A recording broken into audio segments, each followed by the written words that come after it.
Iniutos na ng DSWD ang pagsasampa ng reklamo laban sa isang barangay official sa Davao del Sur na kumuha umano sa bahagi ng ayuda para sa isang buntis. Mula sa 10,000 piso, mahigit 1,000 na lang umano ang natira sa kanya.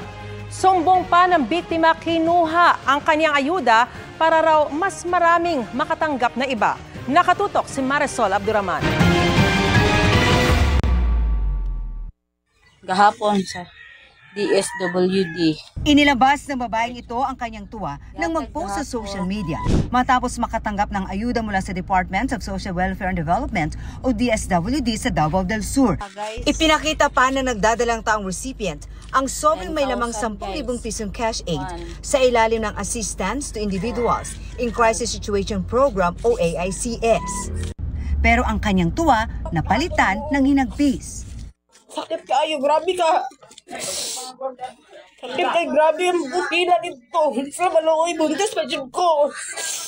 Kwento niya, ipinatawag daw siya sa kanilang barangay at kinuha ang nakuhang ayuda at ang sinoli sa kanya nasa 1,500 pesos na lang, kulang na ng 8,500 pesos. Ang viral social media post umani ng samot-saring reaksyon at nakarating na rin sa DSWD.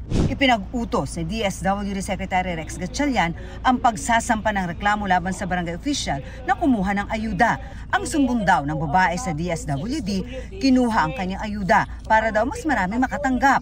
Ongoing na fina-file yung affidavit of complaint. Dahil nga nakikita natin na may grave abuse of authority yung barangay official dahil kinuha yung halaga na natanggap mula sa DSWD. Tinitignan din natin yung graft and corruption, coercion, kasi maaari namang yan na mag-fall under robbery. Hiningan namin ng pahayag ang itinuturong barangay official. Determinado ang DSWD na sampahan ng reklamo ang nasabing barangay official, kasabay ng kanilang panawagan sa publiko na agad isumbong sa kanila ang anumang pananamantala sa mga ayuda na ibinibigay ng ahensya.